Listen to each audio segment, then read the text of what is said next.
Hey, hi, hello there. Welcome back to my channel. My name is Anna. It's been a while. So before we get into the meat of this video, which is about my whole ADHD journey, I did want to kind of update and say that YouTube for 2021 has just been not in my realm of things I've wanted to do or things I've been able to keep up with. And it's been for multiple reasons, but as of late, I'm gonna say within the last 2 months, since my ADHD journey started, a little bit before, it just hasn't worked out. And I don't want to hold myself accountable for that. It just is what it is, and YouTube is not my job. It's just a little hobby that I have, and I think part of this whole ADHD journey is learning not to overwhelm myself and just be okay with me picking things up and putting things down and not putting myself on this pedestal of perfection that I need to do everything and I need everything to be perfect. So let's kind of get into this video before I continue on a whole sermon there. But yeah, I just wanted to update you on why I haven't really been posting. But let's kind of go back. So if you saw my previous video, I did a kind of self-diagnosis test, which you can find online, that helps to outline if you maybe should get screened for ADHD. I scored pretty highly on that, and so I did schedule it, and I've been suspicious for a few months. So October 6th was my appointment. I believe October 6th? I'm lying. No, yes, October 6th. October 6th was my appointment. And on that day, I essentially got diagnosed. So how it works out is basically I went to the doctor and I had filled out a form beforehand, which was very similar to the kind of testing, online test that I had done before. And then I filled it out again when I went to the doctor. And I chatted with him for a few minutes about my concerns and just my thoughts on why I felt I should get screened. Then I went and I did the TOVA test, which was the most miserable 20 to 30 minutes of my, okay, not my life, but it was pretty miserable. I was in an empty room besides the one person who's administering my test, and I essentially have to click when something shows up and not click if it doesn't. And what ended up happening was me clicking practically every 5 seconds and getting upset, and then not clicking towards the end. I can't really answer what happened in there other than me panicking. So after that test, the doctor was like, so you have ADHD. There was no questioning it. And there are 3 different types of ADHD you can be diagnosed with. There's hyperactive, which is the one that everyone kind of has the main idea of. There is inattentive, which is basically what is predominant in females, typically. Doesn't mean a man can't get it, or non-binary person, what it may be. And then there's combined. So I was diagnosed with combined. So I had both hyperactive and inattentive tendencies, which, apparently I can't seem to just be average in a lot of things. And it was really interesting because I immediately started crying upon hearing my results. And it was a weird cry of grief and relief at the same time. And I think what isn't really talked about, unless you're pouring through Reddit threads, is this whole grieving process of, especially when you're an adult getting this diagnosis or just later in life, when you just kind of reflect upon all the things that you really struggled with and you just thought you were a bad person. For my whole life, I thought it was a horrible friend because I really struggled with listening. And not having my mind wander or interrupting, or I just thought that I was lazy and unproductive and I just didn't have enough self-discipline. And I think what just happened is a lot of my coping mechanisms just stopped working, or they just didn't exist in the real world the way that they did in school. There's no one like really giving you a grade. There's not as much external pressure to accomplish things in a certain way. So I found that I really struggled with learning how to time manage and organize myself and my tasks accordingly. And I've always struggled with like prioritizing things, and I just end up doing everything. But it became more pronounced in the last few years. So, cried for a bit, and then he was like, hey, here's some medicine.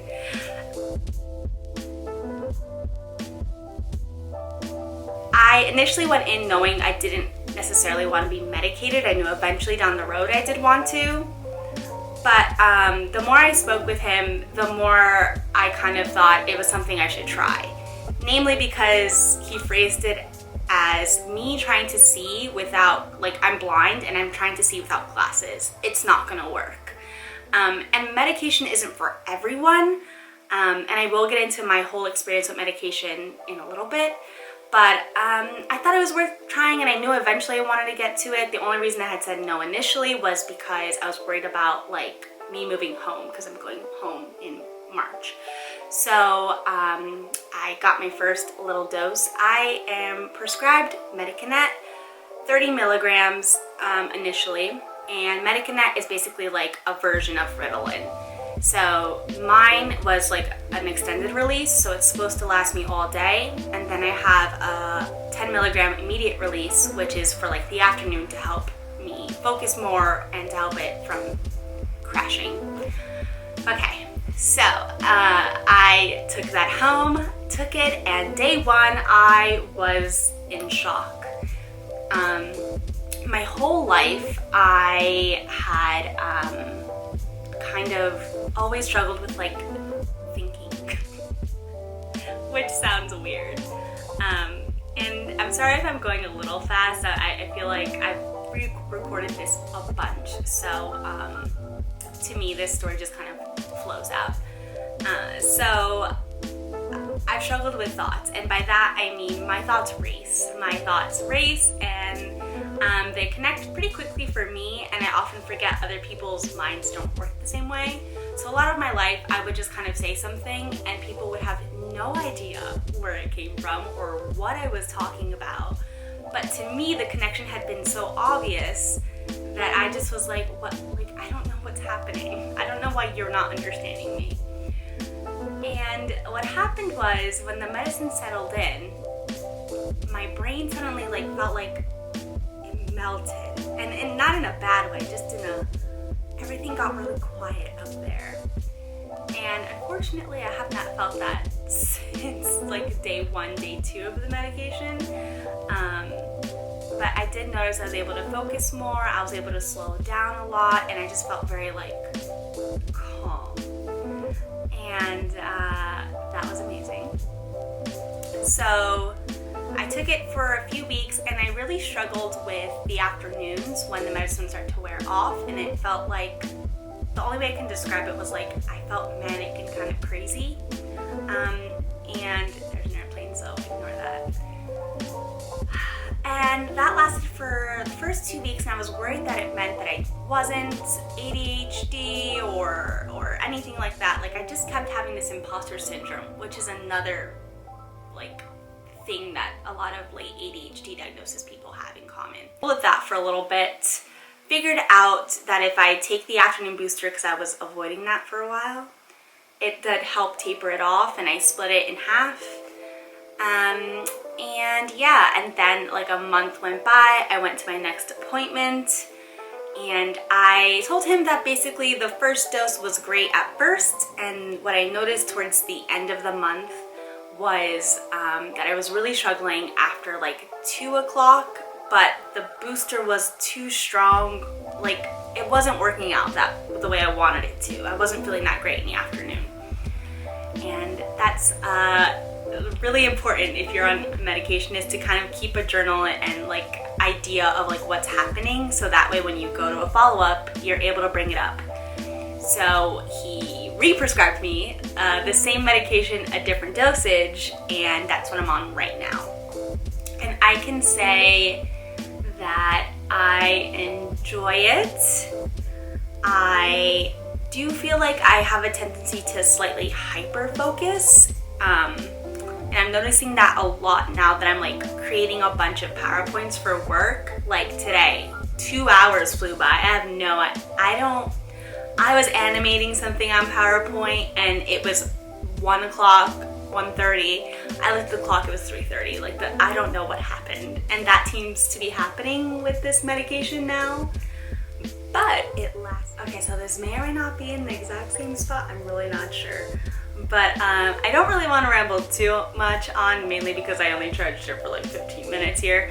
But yeah, so as I was saying, the medicine is not going to kind of like get rid of your ADHD. That's not what it's going to do. It's mainly just there to help you get to a base level where a lot of people who don't have ADHD are at.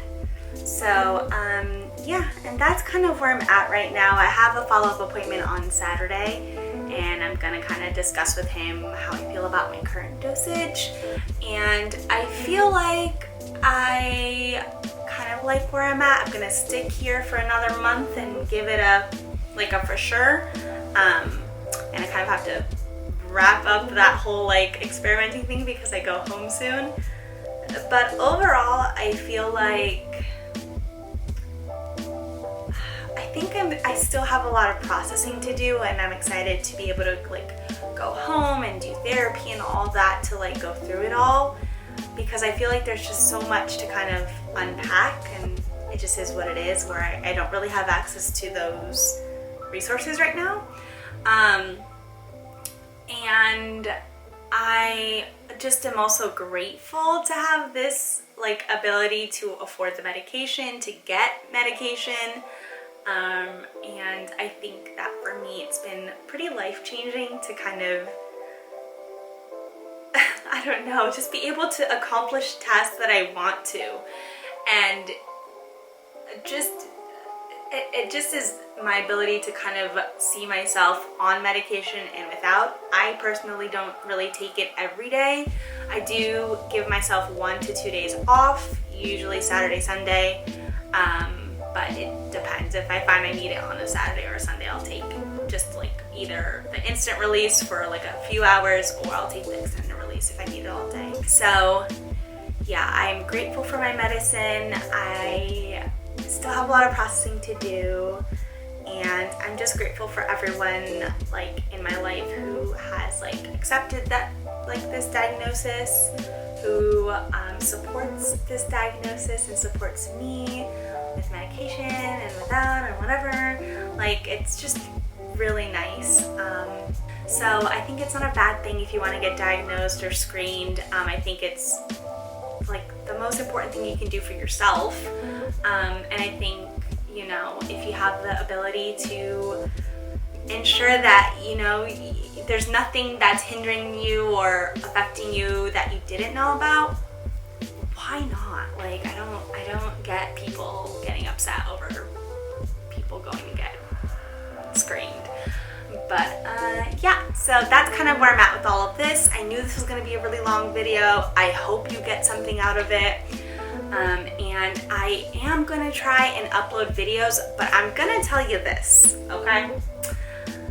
Between me finishing up the school year, preparing for winter camp, and packing up to move across the world, I'm gonna be very chill about all of this. And I will say that probably in February I'll be able to upload like old videos, like we're talking Christmas decorating videos, because I like them here for memory's sake.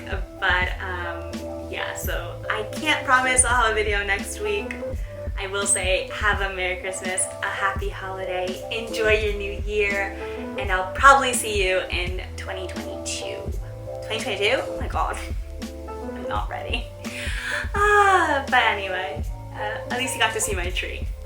Thanks so much for tuning in. If you have any questions at all about any of this, please just let me know, or you can just go over to my Instagram and DM me. I have had people ask me questions, which I love getting questions.